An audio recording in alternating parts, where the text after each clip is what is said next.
మీ మున్సిపాలిటీలో ప్రధానంగా అక్రమ నిర్మాణాలు కావచ్చు, గతంలో మీరు అధికారంలో చాలా అవినీతికి పాల్పడ్డారు అని ఆరోపణలు వచ్చాయి. నిర్మాణాల విషయంలో కావచ్చు, లేఅవుట్ల విషయంలో కానీ, అబ్జాల విషయంలో, ఈ 3 అంశాల్లో మీరే ఉంటారు. మరి మీ దగ్గర నుంచి కూడా చాలా జరిగింది అంటారు. మా బోడుప్పల్ మున్సిపల్ కార్పొరేషన్లో కానీ, పక్కన పిల్జగూడ కార్పొరేషన్ కానీ, గతంలో ఉన్నటువంటి మా మేయర్ గారు కానీ, మా డిప్యూటీ మేయర్ కానీ, అప్పుడున్న కార్పొరేటర్లు నిజాయితీతో, ఒక నిబద్ధతతో ప్రజా పరిపాలన చేశారు. అన్ని రంగాల్లో అభివృద్ధి చెందింది. దొంగలు ఎక్కడన్నా ఇల్లీగల్ కడితే కట్టడం తప్ప మ్యాక్సిమం కంట్రోల్ చేశారు.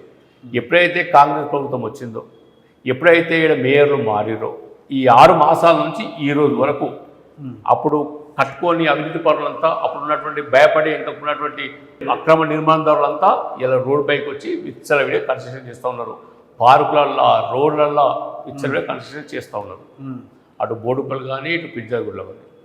లోకల్గా ఎలా ఉంది అంటే ఏమన్నా సహకరిస్తుందా గవర్నమెంట్ డెవలప్మెంట్కి మీ ఎమ్మెల్యే గారికి?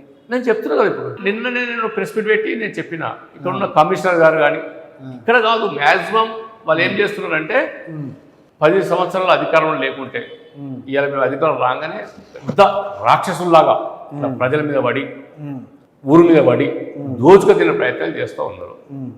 దాన్ని మేము ఇన్ని రోజు దాకా సరే కొత్త రాష్ట్రం వచ్చింది, కొత్త చేస్తున్నాం అనుకున్నాం. మా బోడుపల్ల కానీ, ఇటు పిజ్జాగూడ కానీ, గట్కేసర్లో కానీ ఇక మేము దాన్ని సాధించామని చెప్పినాం. ఆల్రెడీ అల్టిమేట్ ఇచ్చినాం. రేపటి నుంచి ప్రజా పోరాటాల ద్వారా ప్రజలకు జరుగుతున్న ప్రతి ఒక్క ఇబ్బందిని ధర్నాల ద్వారా, నిరసన ద్వారా అటు ప్రభుత్వానికి, అటు కమిషనర్ గారికి, అటు ప్రభుత్వం తెలిసే విధంగా చేసుకుంటాం. ఇక్కడ మా నియోజకవర్గానికి వచ్చినట్టయితే మా మున్సిపాలిటీకి కానీ, మా మండలానికి కానీ, మా కాన్స్టిట్యూన్సీకి సంబంధించినటువంటి మల్లారెడ్డి గారు ఎప్పటికప్పుడు మరి ప్రతి విషయంలో మరి ప్రభుత్వం దృష్టి తీసుకుపోతూ, కలెక్టర్ దృష్టి తీసుకుపోతూ సమస్యలపైన పోరాడుతూ ఉన్నాం. బోడుపల్లి ఉన్నట్టు చాలా సమస్యల పైన మేము జిల్లా మంత్రి గారికి, మర్యాద గారికి తీసుకెళ్ళి ప్రయత్నం చేస్తూ ఉన్నాం. వారికి కొన్ని హామీ ఇచ్చారు, ఇంకా కొన్ని జరగాల్సి ఉన్నాయి, కొన్ని జరగాల్సి ఉన్నాయి. మల్లారెడ్డి గారికి మీరు బినామీనా? మల్లారెడ్డి గారికి రాజకీయంగా వారికి అత్యంత సన్నిహితుల్లో నేను ఒకరిని. వారికి నాకున్న బంధం రాజకీయ బంధం మాత్రమే.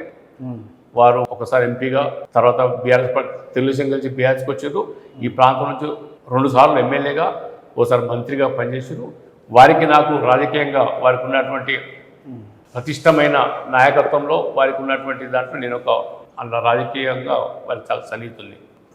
అంతేగాని ఆస్తుల పరంగా లేదు. మల్లారెడ్డి గారితో నాకు ఆస్తుల పరంగా లేదు, వ్యాపార పరంగా లేదు. మంత్రిగా ఉన్న టైంలో ఏమన్నా తీసుకొచ్చారా మీ ప్రాంతానికి? ఎందుకు చేసి చాలా డెవలప్ చేశారు కదా.